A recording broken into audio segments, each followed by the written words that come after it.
there is belief, and then there is skepticism. Between the two lies a vast territory of questions and the unknown.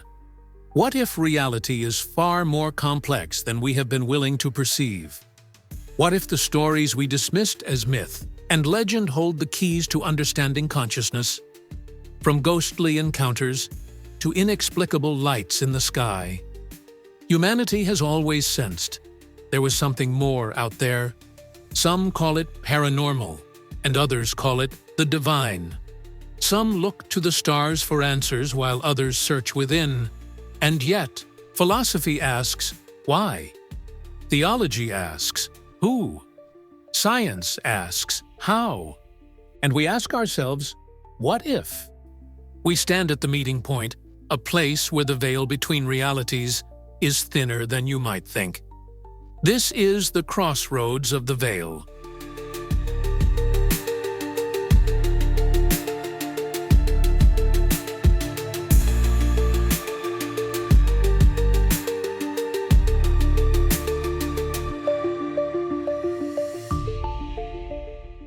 The Chris Bledsoe Story and his contact with the lady. When the red star of Regulus aligns just before dawn, in the gaze of the Sphinx, a new knowledge shall come into the world. The lady. This will be the end of an old way and the beginning of a new one. All you need to do is humble yourself before the heavens. This simply means go outside and look up.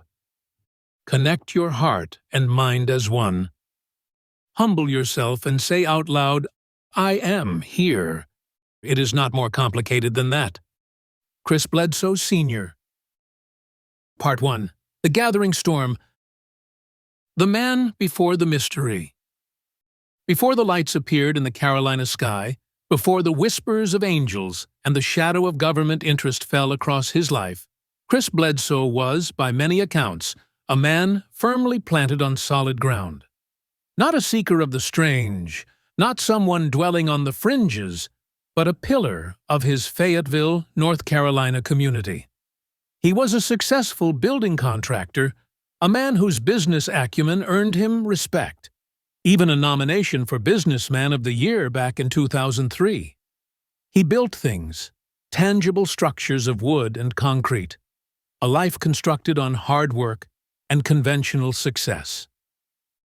He was a family man, married, with 4 children depending on him, and perhaps anchoring him more than anything else was his faith. Chris Bledsoe was a deeply religious man, steeped in the Christian traditions of the American South. He'd served as a deacon, holding positions of trust within both Baptist and Pentecostal churches. His belief in God, in the power of prayer, in the narratives of the Bible, wasn't casual. It was central to his identity, the lens through which he viewed the world long before that world tilted on its axis. But even lives built on solid foundations can hide deep fractures. Bledsoe's past held its own share of darkness, a foreshadowing perhaps of the profound trials to come. Years earlier, tragedy had struck with brutal force. His first wife was killed in a car accident, her life ending abruptly on a treacherous bend in the road notoriously known as Dead Man's Curve. And in a cruel twist of fate that seems ripped from a Gothic novel, it was Chris himself who discovered the wreck, who stumbled upon the devastating scene. This encounter with sudden loss, with the fragility of life laid bare, etched a layer of trauma onto his history, a resilience forged in grief that would unknowingly prepare him for the different kind of shattering yet to come. The crucible of suffering. The years leading up to 2007 saw the foundations of Chris Bledsoe's carefully constructed life begin to crumble, not gradually, but with the terrifying speed of a controlled demolition. The storm broke on multiple fronts, converging into a crucible of suffering that pushed him to the absolute edge. The wider world was teetering, and the 2007 financial crisis hit Bledsoe's construction business like a wrecking ball. The housing market collapsed, contracts evaporated, and the high-interest commercial loans he carried became an unbearable weight. He was facing financial ruin, the tangible success he had worked so hard to build dissolving into dust. Concurrent with this financial devastation, his body was waging its own war. Bledsoe was battling a severe, debilitating chronic illness, Crohn's disease. This wasn't a minor ailment. It was a relentless assault on his system, an intestinal disease that brought agonizing pain and profound physical limitation. Sources describe the horrific reality of the condition at its worst, being confined to the bathroom up to 20 or 25 times a day. His quality of life was ravaged. The potent medications required to manage the condition carried their own risks. At one point, an accidental overdose of prescribed drugs led to a near-death experience, another terrifying brush with mortality. During this incident, while unconscious, he reportedly witnessed his wife Yvonne in anguish, a moment that seemed to deepen his connection to something beyond the physical realm, a connection forged in shared suffering. Another near-death experience, possibly during surgery, involved an out-of-body sensation, observing the Earth shrinking from space before awakening back in the operating room. These glimpses beyond the veil, these moments where the boundary between life and death blurred, occurred before the pivotal encounter, perhaps subtly altering his perception, priming him for experiences that defied ordinary explanation. The combined weight was crushing. Financial collapse, chronic, agonizing illness, the responsibility for his wife and children, the echoes of past trauma. It plunged Chris Bledsoe into a state of deep depression and utter despair. He felt broken, hopeless, stripped bare. It was from this absolute nadir, this pit of suffering, that his story takes its extraordinary turn. It wasn't idle curiosity or a search for meaning that led him to the riverbank that fateful day. It was desperation. It was a cry from the depths of a shattered soul, a prayer hurled into the heavens by a man who had lost everything else. The convergence of these extreme crises wasn't merely incidental background, it appears as the necessary precondition, the state of profound vulnerability and openness that perhaps, just perhaps, made him receptive to an answer beyond imagining.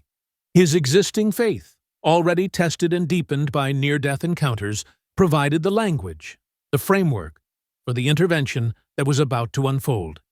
He wasn't looking for aliens, he was crying out to God. And something answered. Part 2, The River of Fire and Fear. The Fateful Day. January 8, 2007.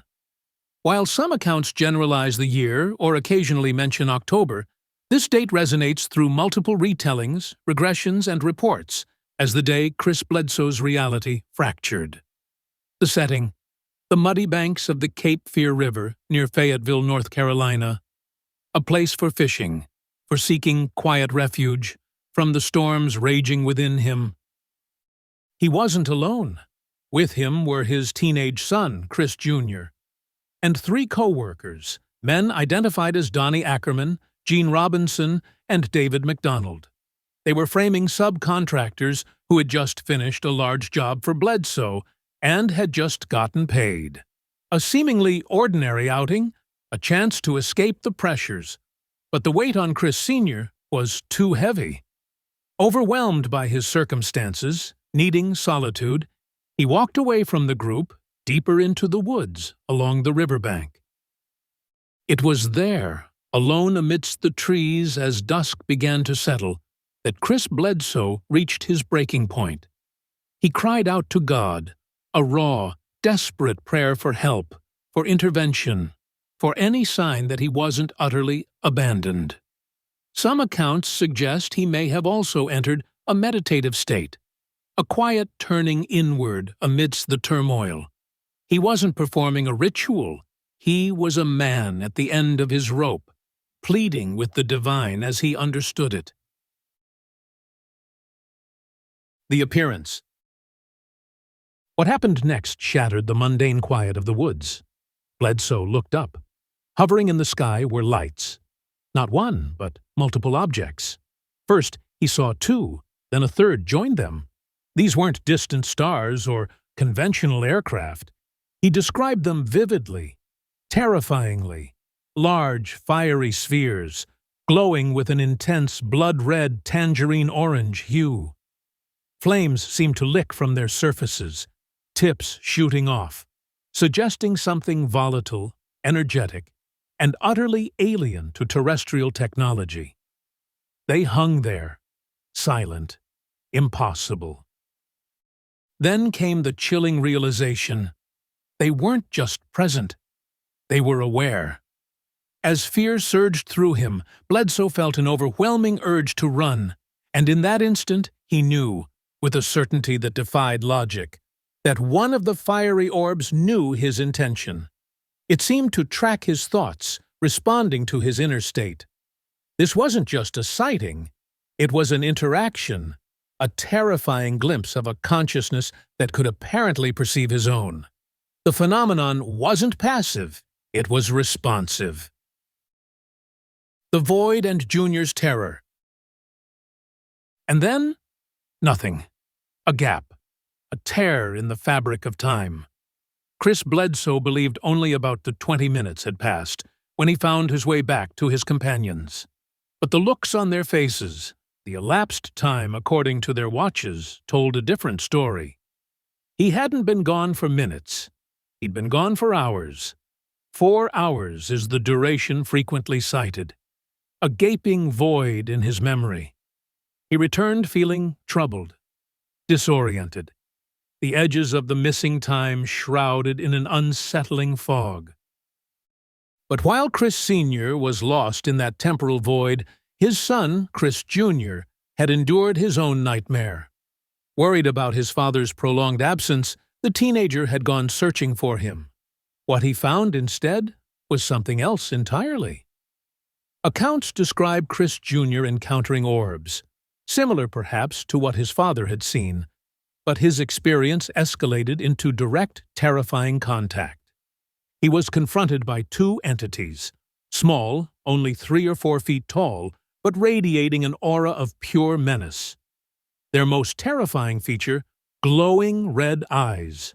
One description paints an even more bizarre picture, suggesting the eyes opened and closed like mechanical shutters, hinting at some kind of biomechanical nature. Another account mentions small, translucent beings emerging from one of the orbs near Junior, seemingly oblivious as they picked up sticks, while he remained paralyzed with fear. The terror was absolute, a primal fear that seemed to root him to the spot, leaving him helpless before these diminutive, crimson-eyed figures. This starkly different encounter, filled with overt horror rather than fiery awe, adds a deeply disturbing layer to the events of that evening. It suggests that whatever visited the Cape Fear River that night possessed multiple forms, multiple facets, some perhaps far more malevolent, or at least perceived as such, than others. Shared witness and panic. When Chris Sr. finally stumbled back to the group, the scene was fraught with confusion and fear. He spoke of the incredible fiery lights he had witnessed. His son, Chris Jr., was distraught, weeping, trying to articulate the horror of the red-eyed creatures he had faced alone in the woods. And then the phenomenon returned, this time for all of them.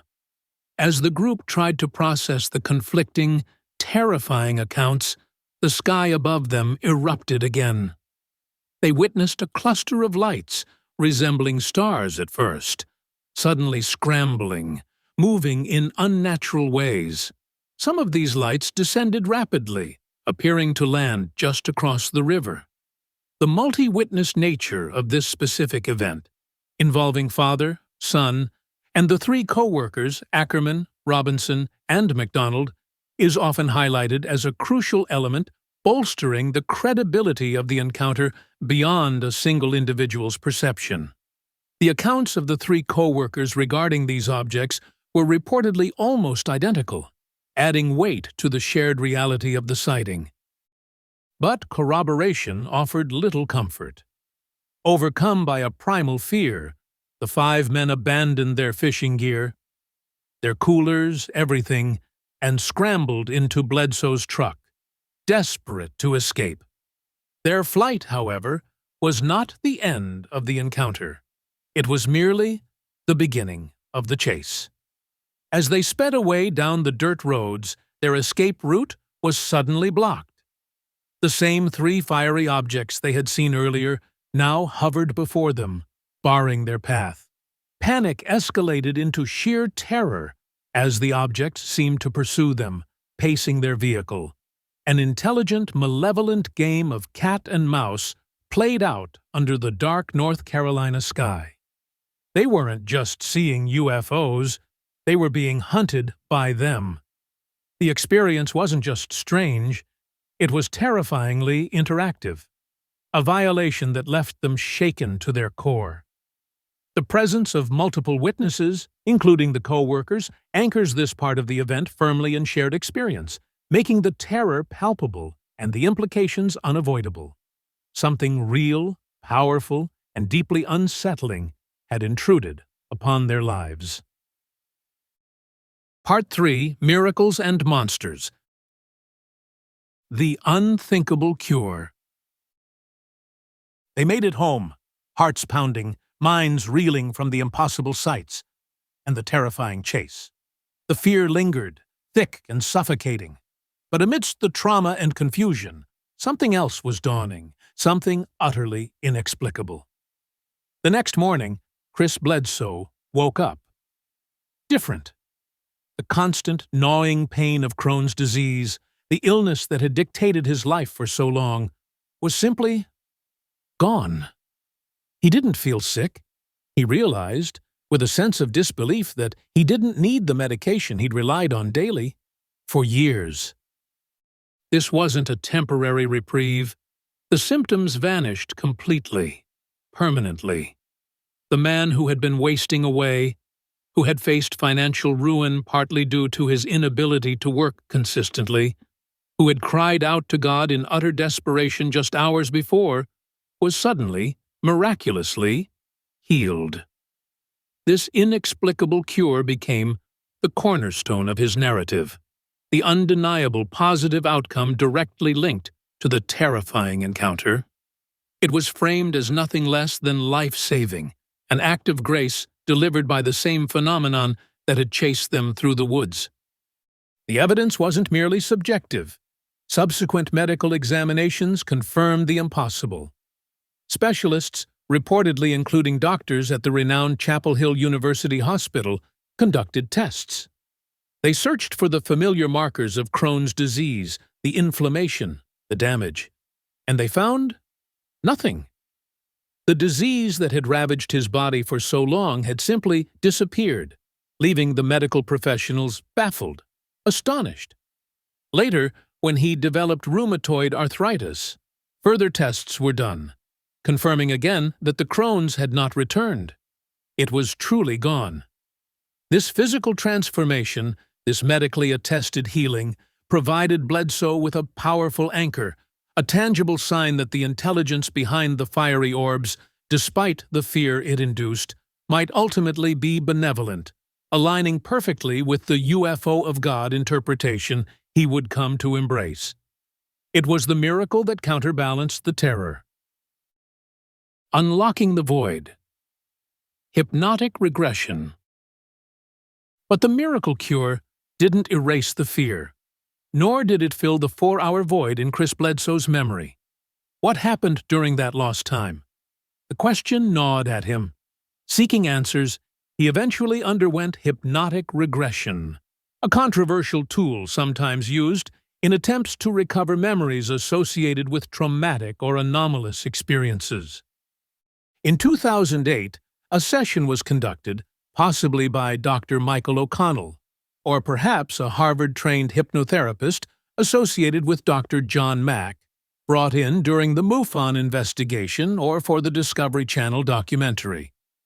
Regardless of the practitioner, the results, as reported, added layers of profound strangeness to the missing hours. Under hypnosis, Bledsoe reportedly recalled encounters not with red-eyed creatures, but with light beings, vague, ethereal entities associated with the phenomenon. There were also fragmented memories suggesting he might have been taken aboard a craft. The therapist reportedly told Bledsoe he would remember it all eventually, but programmed the recall to be gradual, unfolding over time rather than flooding back at once. It's crucial to acknowledge the scientific caution surrounding memories retrieved under hypnosis. The potential for suggestibility, confabulation, the unconscious creation of false memories to fill gaps, is well documented. Yet, within the framework of Bledsoe's developing narrative, these regression sessions provided crucial, albeit ambiguous, puzzle pieces. They offered a potential glimpse into the void, populating it with beings seemingly different from those his son consciously remembered encountering. This juxtaposition, the terrifying, consciously recalled, red-eyed entities faced by Chris Jr. versus the more benign, light beings emerging from Bledsoe Sr.'s subconscious under hypnosis, deepens the central enigma. Were there multiple types of beings present? Was perception radically altered by fear or the state of consciousness? Or does the phenomenon itself present different faces, perhaps deliberately? The ambiguity remains, allowing both the spiritual awe and the chilling horror to coexist within the same event. The community's judgment. Armed with a miraculous healing but haunted by terrifying memories and missing time, Chris Bledsoe began, cautiously at first, to share his story. The reaction was not one of wonder or support. It was swift, brutal, and isolating. The very community that had once respected him, the church where he had served as a deacon, turned on him. Skepticism quickly hardened into ridicule and outright condemnation. He and his family faced accusations of insanity. Worse, within his deeply religious community, the interpretation leaned towards the demonic. He was accused of playing with dark forces, of being possessed, of inviting evil into their midst. The phenomena, the lights, the healing itself, all twisted through a lens of fear and interpreted as satanic deception. The social ostracization was profound and painful. Friends turned away. Whispers followed them. The family faced public ridicule.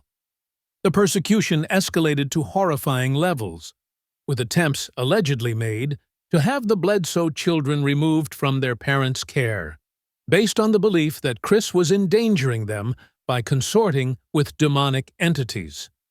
The miracle cure, the apparent answer to his desperate prayer, had paradoxically cast him out, branding him a pariah in the eyes of his former spiritual peers. This rejection plunged Bledsoe into periods of deep depression, a psychological torment replacing the physical agony of Crohn's. He had received what felt like a divine blessing, yet it was perceived as a curse by those around him. This profound conflict, the inner conviction of a spiritual encounter versus the external condemnation, became a defining element of his journey, forcing him onto a solitary path, away from the familiar structures of his faith, and deeper into the mystery that had claimed him. His validation, it seemed, would have to come from elsewhere. Part 4. The Lingering Presence. The phenomenon moves home. The terror of the Cape Fear River encounter eventually subsided, but the phenomenon did not leave. January 8, 2007, was not an isolated incident. It was an initiation. The strangeness followed the Bledsoe family home, embedding itself into the fabric of their daily lives. Their property in North Carolina became a stage for an ongoing, bewildering performance of the anomalous. The manifestations were varied, often bizarre, extending far beyond conventional UFO sightings. Mysterious orbs of light became frequent visitors, sometimes described with unsettling peculiarity, like dripping orbs. These weren't just passive lights. They exhibited strange behaviors, seeming to interact with their environment and observers. Other inexplicable events punctuated their lives. A tree on their property spontaneously bursting into flames, even during heavy rain. Fleeting glimpses of shadowy figures or translucent beings added a ghostly, unsettling dimension to the encounters. Yet, amidst the high strangeness, another type of entity reportedly emerged. A glowing, childlike figure interpreted by Bledsoe not with fear, but with the comforting lens of his faith. A guardian angel offering protection and healing. This mix of the potentially menacing and the seemingly benevolent continued the complex, ambiguous nature of the phenomenon. Family under siege. Chris Bledsoe Sr. was not the only one experiencing these things. The phenomenon seemed to envelop the entire family.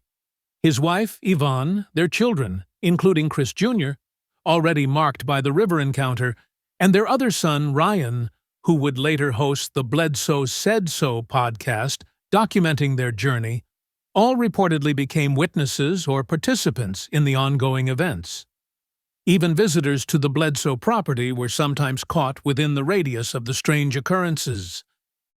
This shared reality, however, did not necessarily equate to shared comfort.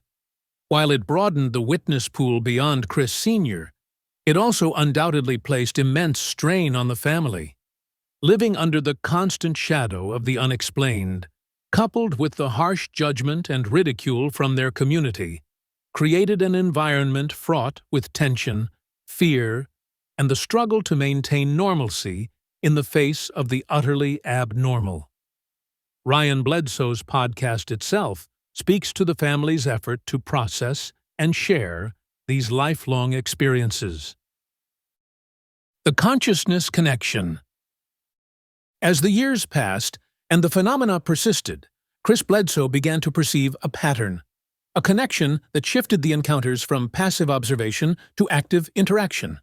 He developed a sense, a growing conviction, that he could somehow communicate with, influence, or even summon the phenomena, particularly the ubiquitous orbs. This interaction wasn't described as technological, but internal. It seemed linked to his state of consciousness, his mental and emotional landscape. Prayer, meditation, focused intention, even his prevailing emotional state at any given moment. These internal conditions appeared to correlate with the appearance or behavior of the lights and orbs. He frequently spoke of a consciousness connection as being fundamental to understanding what was happening. The phenomenon wasn't just out there, it seemed to be interacting with the observer in here.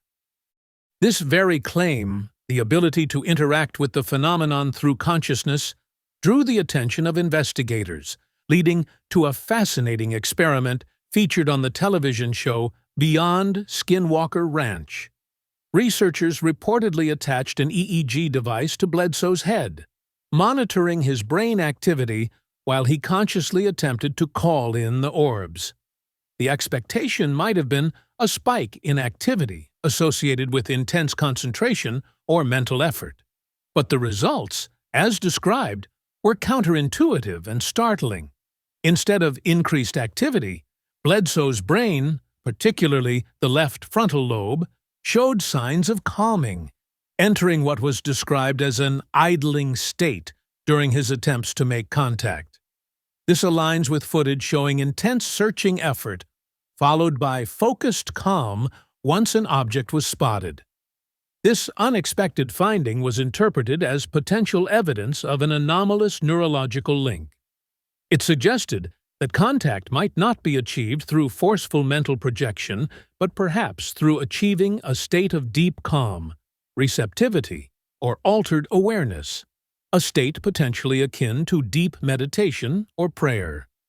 Team members on the show also reportedly witnessed his apparent success in summoning the phenomena during these tests. This experiment, while specific and context-dependent, offered a tantalizing, data-driven hint supporting the centrality of consciousness in the Bledsoe mystery, suggesting that the bridge between human awareness and this external phenomenon might be built through achieving a specific receptive internal state. Enter the lady. Amidst the swirling orbs, fleeting shadows, and angelic figures, one entity began to emerge with particular significance in Chris Bledsoe's narrative. A figure he came to know simply as the lady. She wasn't just another anomaly, she presented herself as a central messenger, a guide delivering insights and warnings that would profoundly shape Bledsoe's understanding of his experiences and his perceived mission. Descriptions of her appearance are somewhat fragmented across sources, often filtered through interpretive lenses. Some suggest a Marian or angelic quality, linking her to apparitions of the divine feminine in Christianity. Others mention her appearing as a glowing woman, sometimes seen floating. A significant encounter reportedly occurred around Easter 2012. More detailed recollections likely emerged during a specific hypnotic regression session focused on the lady, conducted in 2018 by researcher Barbara Lamb. Intriguingly, podcast episode titles discussing this regression, or the 2012 encounter, mention the name Hathor, the ancient Egyptian goddess, suggesting a potential identification made during these sessions, adding another layer of mythological resonance. Communication with the lady was consistently described as primarily non-verbal, telepathic.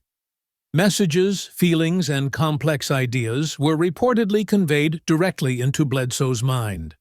She was portrayed not as remote or aloof, but as a source of profound wisdom and guidance, imparting feelings of kindness, warmth, and even pardon.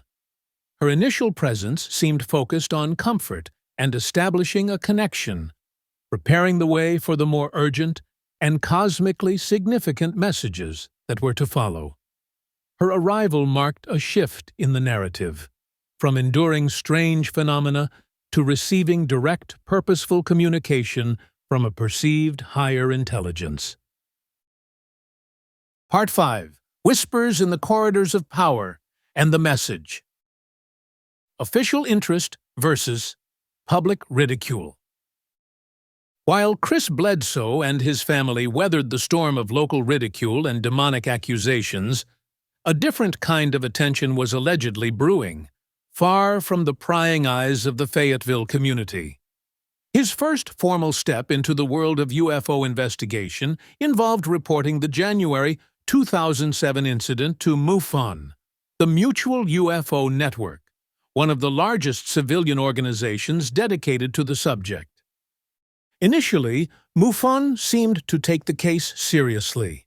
It received personal attention from the international director and was featured in a Discovery Channel documentary, UFOs Over Earth, specifically the episode The Fayetteville Incident, which aired in October 2008. The documentary brought the case to a wider audience, featuring testimony from Chris Sr., Chris Jr., and the co-workers Donnie Ackerman, Gene Robinson, and David McDonald. However, Bledsoe's later accounts paint this interaction in a starkly negative light. His book and author bio claim that MUFON sent their highest-trained team but ultimately attempted to debunk the case and ridicule the family. There were also concerns that the television portrayal might have sensationalized or distorted their experiences. This alleged failure by the public-facing UFO organization, this perceived betrayal and attempt to discredit him, created a narrative vacuum. And into that vacuum, according to Bledsoe, stepped the government. The government was the only one that listened, became a recurring statement, This marked the beginning of claimed interactions with multiple powerful three-letter agencies. The names that surface repeatedly are significant. The CIA. References to CIA involvement are numerous. Central to this connection is Jim Semivan, a former senior intelligence service officer with decades of experience in the CIA's clandestine directorate of operations. Semivan didn't just express interest. He wrote the foreword to Bledsoe's book, UFO of God, lending his considerable institutional credibility. He reportedly knew about Bledsoe's case almost immediately after it happened in 2007, but stated his position prevented contact until after his retirement in 2015, after which they became close friends. Semivan himself, along with his wife, allegedly had experiences that allowed him to understand Bledsoe's account. His statement in the foreword became a resonant tagline for the case. The Invisible College took notice, and so should you. This evocative phrase implies a hidden network, a clandestine group of influential individuals within government, science, and industry who are privately aware of and deeply interested in such phenomena operating outside public scrutiny. NASA. The U.S. Space Agency is also frequently implicated in the narrative. Specific interest was reportedly shown in the orb phenomena associated with Bledsoe. There are mentions of connections to Cape Canaveral and even stories of NASA astronauts encountering similar orbs or angelic beings. DIA and DoD military. The Defense Intelligence Agency, DIA, is mentioned as having an interest. The involvement of Colonel John B. Alexander, Ph.D., a retired senior U.S. Army officer with a long career straddling military intelligence, unconventional warfare, and exploration of paranormal and advanced theoretical science, provides a strong link. His background implicitly connects the case to military intelligence interests, particularly relevant given the DIA's known funding of programs like the Advanced Aerospace Threat Identification Program, which investigated UAP and related phenomena, as detailed in works like Skinwalkers at the Pentagon. General references to ongoing investigation by defense and intelligence branches persist. The nature of these alleged interactions went far beyond casual inquiry.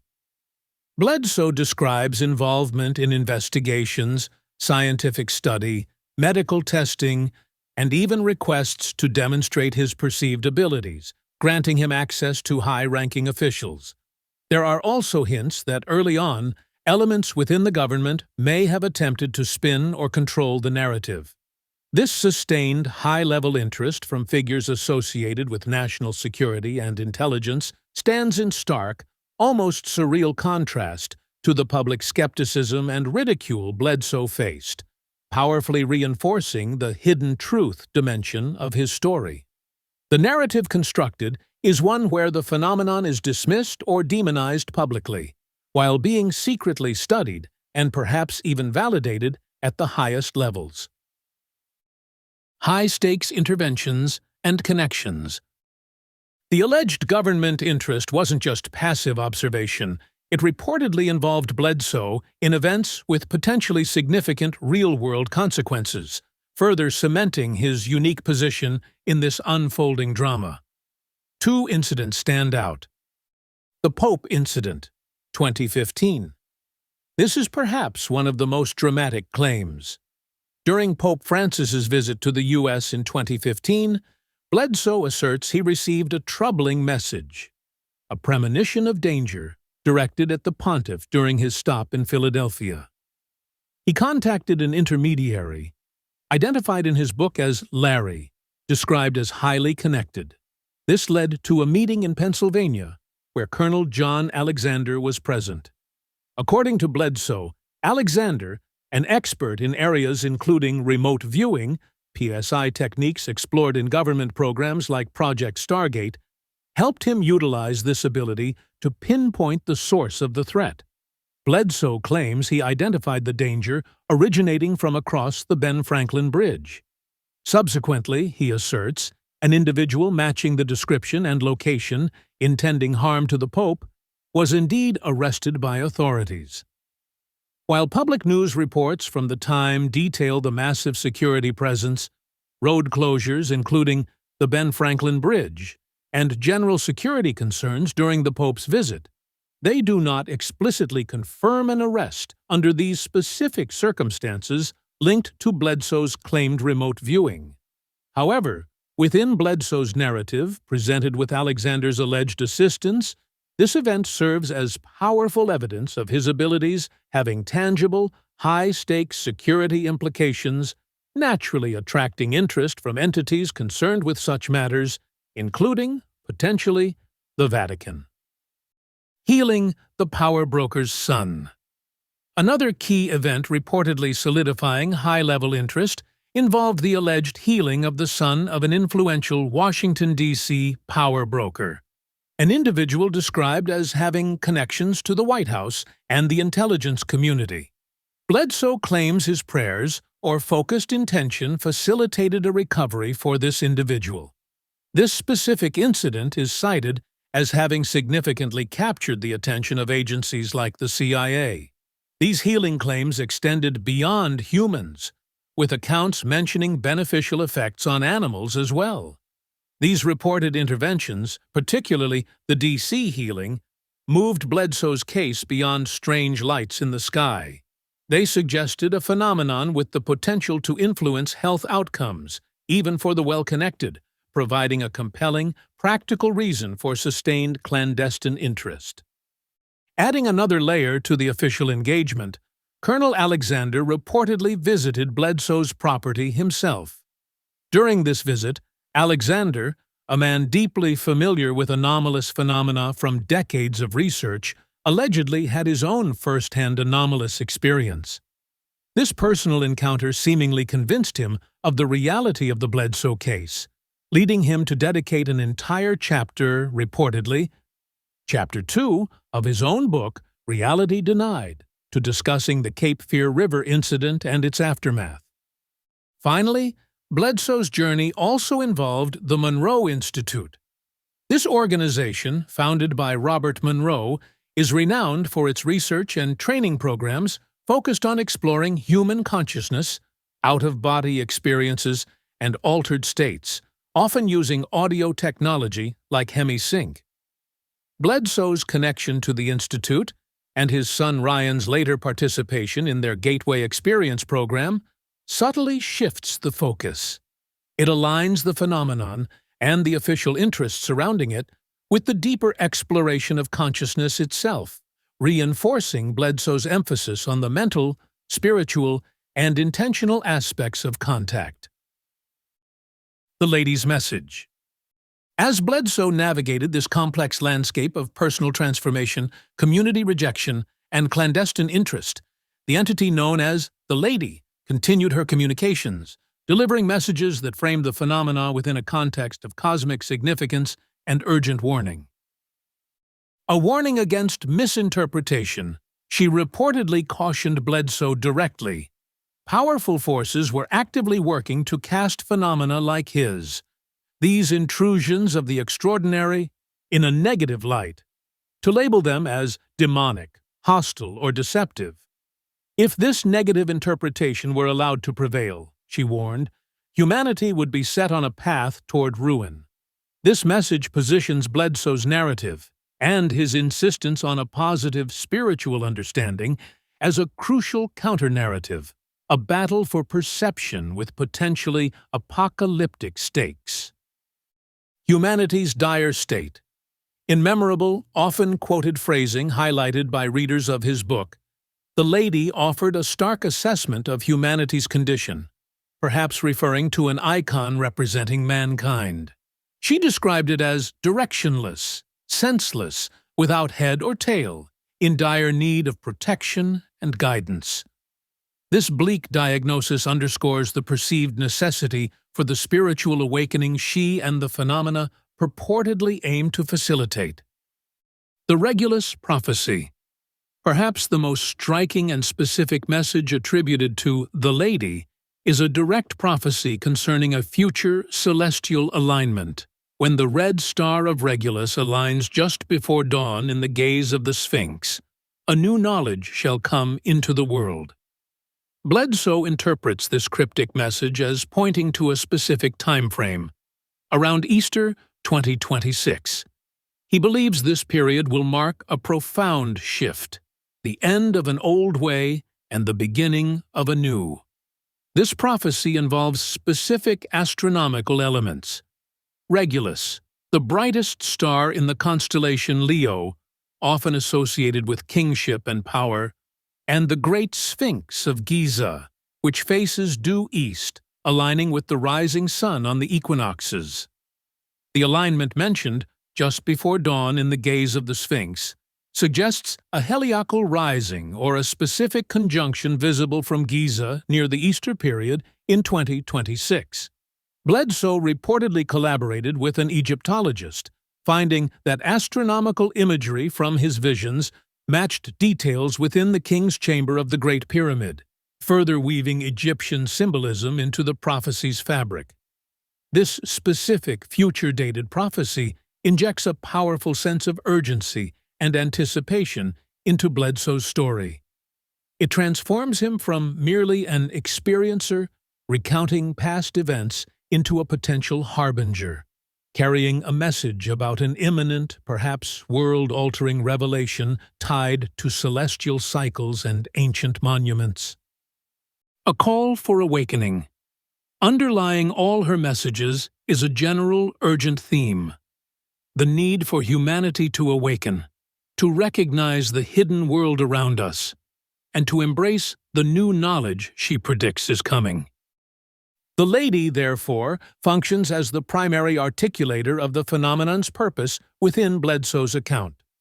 She elevates the experiences beyond mere sightings or entity encounters to the level of direct divine or quasi-divine communication focused on humanity's spiritual trajectory and a looming deadline. UFO of God, the story shared. After years of ongoing experiences, community struggles, and clandestine interactions, Chris Bledsoe consolidated his incredible journey into a book, published in 2023, UFO of God, The Extraordinary True Story of Chris Bledsoe. The book serves as the primary textual record of his narrative, presenting his experiences and interpretations to a global audience. Summaries and reviews indicate the book follows the arc of his life: the descent into crisis, the pivotal 2007 Cape Fear River encounter, the miraculous healing, the subsequent years of persistent and varied phenomena, the spiritual transformation, the community backlash, and the complex interactions with institutions and influential individuals. It reportedly details specific, often extraordinary events, like the visitations from the lady, the remote viewing concerning the Pope, encounters with dripping orbs and the burning tree, involvement with the Monroe Institute, and the healing of the D.C. power broker's son. Key themes dominate the book's narrative, reflecting Bledsoe's interpretation of his experiences. Spiritual awakening and transformation is central, framing the phenomena not necessarily as extraterrestrial in the conventional sense, but as potentially angelic or divine messengers catalyzing a profound shift in faith and understanding. The narrative emphasizes hope, love, and connection to a deeper spiritual reality. Government involvement and secrecy is another prominent thread, detailing interactions with agencies like NASA and the CIA, hinting at lies and deception, and contrasting hidden official interest with public skepticism. Healing and transformation focuses on the Crohn's cure and other healing instances, underscoring the phenomenon's benevolent potential. And the consciousness connection is presented as vital, suggesting the phenomena interact directly with human thought and intention. Crucially, the book doesn't stand on Bledsoe's testimony alone. It features powerful endorsements in its introductory sections. Jim Semivan, the former senior CIA officer, provides the foreword, delivering the impactful invisible college line and implying the case resonates with classified knowledge. Colonel John B. Alexander, the retired Army officer with deep ties to government paranormal research, provides an introduction, warning readers to strap in for a wild ride, and suggesting the reader might also be affected. The inclusion of these endorsements from individuals with verified intelligence and military backgrounds significantly bolsters the narrative's claim to legitimacy, distinguishing it from many other personal accounts of anomalous experiences. The reception described in the available sources is largely positive. Bledsoe's narrative style is sometimes described as relatable, down-to-earth, like a good old boy sharing his incredible story without pretense. The book is framed, particularly by supportive sources, as a true story of hope and transformation, perceived as demonic or misleading only by the closed-minded, but as a blessing to those receptive to its message.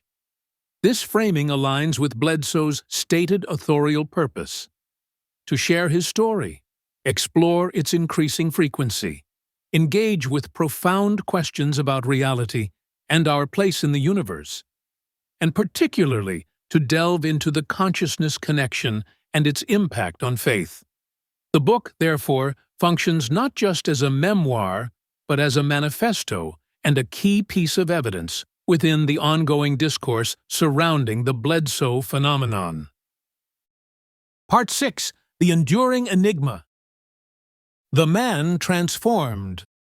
The Chris Bledsoe who emerged from the crucible of crisis, contact, and controversy is, by his own account and the narrative presented, a man fundamentally transformed.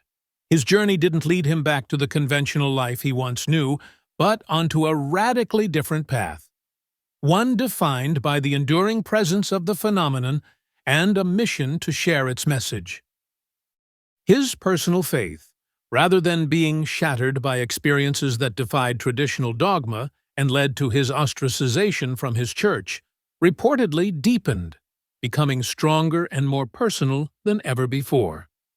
The validation, it seems, came not from the pews but directly from the phenomena themselves: the healing, the ongoing encounters, the messages from the Lady. This forced him into a kind of individualized spirituality, one that embraced the biblical framework he knew, but applied it to experiences far outside the bounds of mainstream religious interpretation. His life purpose shifted entirely.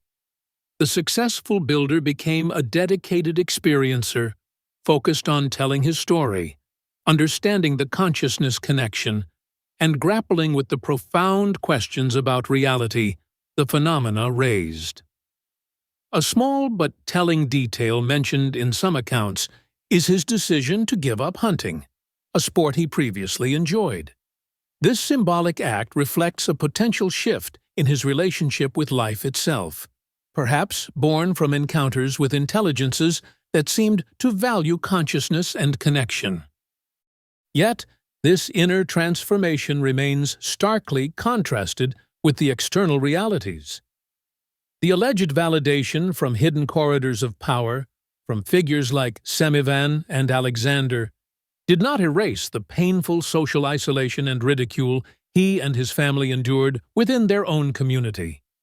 He lives with this dichotomy, embraced by elites in the shadows, yet often misunderstood or condemned by his neighbors in the light. Analysis of themes. Looking back across the strange landscape of the Bledsoe phenomenon, several powerful themes intertwine, forming the complex tapestry of his narrative. The consciousness connection remains paramount, suggesting our inner states, thoughts, emotions, prayers, are not merely internal, but can potentially interact with, even influence, external reality and the phenomenon itself. The EEG results, however preliminary, offer a fascinating hint in this direction. The deep tension between personal spirituality and institutional religion is palpable throughout. Bledsoe's journey exemplifies a modern mystical path where direct experience clashes with established doctrine, forcing a choice between community acceptance and personal truth.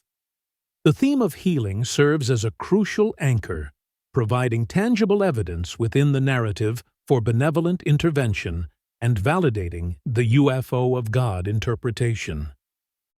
The dynamic of secrecy versus revelation permeates the story, contrasting the alleged hidden interest of powerful agencies and the invisible college with the push towards public awakening, driven by Bledsoe's mission and the lady's messages. Finally, the fundamental nature of the phenomenon remains ambiguous. Is it divine, angelic messengers, as Bledsoe interprets? Extraterrestrial or interdimensional intelligence? A complex interplay of psychological and external factors. The narrative strongly favors the spiritual interpretation, but the inherent strangeness and occasional terrifying elements leave room for profound mystery. Lingering questions and future implications. The Chris Bledsoe story, as presented through his accounts and those who support him, does not offer neat conclusions. Instead, it leaves us adrift on a sea of lingering questions, facing an enigma that deepens the more we explore it. Why him? Why the Cape Fear River? What is the ultimate source and intent of the orbs, the lights, the beings, the lady? Are they truly messengers from God, or something else entirely, interpreted through the lens of deeply held faith? The most pressing question, perhaps, hangs on the future. The lady's prophecy concerning the alignment of Regulus and the Sphinx around Easter 2026 injects an element of chilling immediacy. What is this new knowledge predicted to enter the world? What does the end of an old way and the beginning of a new truly signify? Will it be a spiritual renaissance, a technological leap, a societal upheaval, or something far stranger?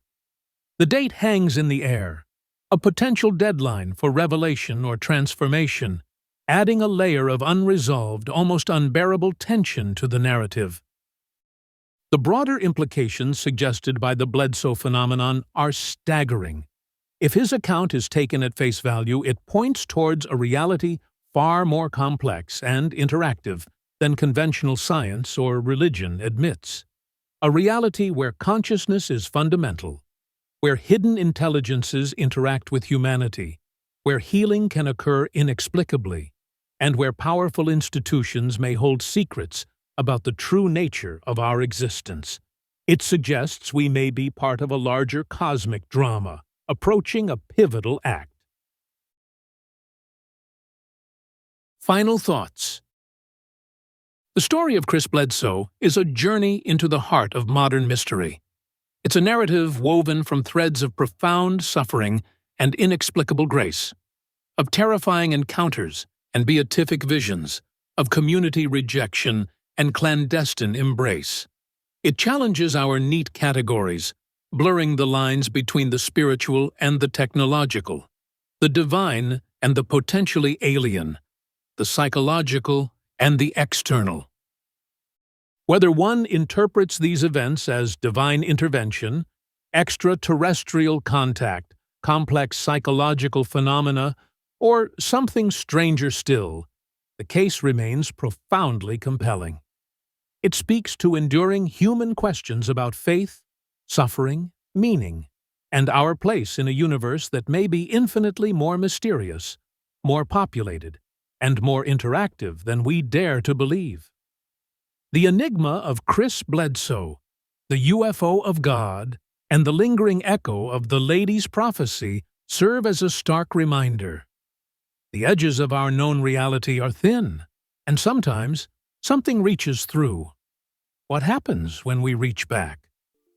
As we step back from the crossroads, remember, the veil between the known and unknown is thinner than we think. But the story doesn't end here. This is just the beginning. Because what we explore here is not just about the phenomena, but the journey that we are all on, searching for meaning and our purpose in life, seeking the knowledge and wisdom to solve the deeper mysteries in our universe and to find and fulfill our destiny. Unexplained sightings, spirits, and science, they are all connected, and they have been interwoven into the grand tapestry of life. So remember, keep pulling at the threads, because this has been Crossroads of the Veil.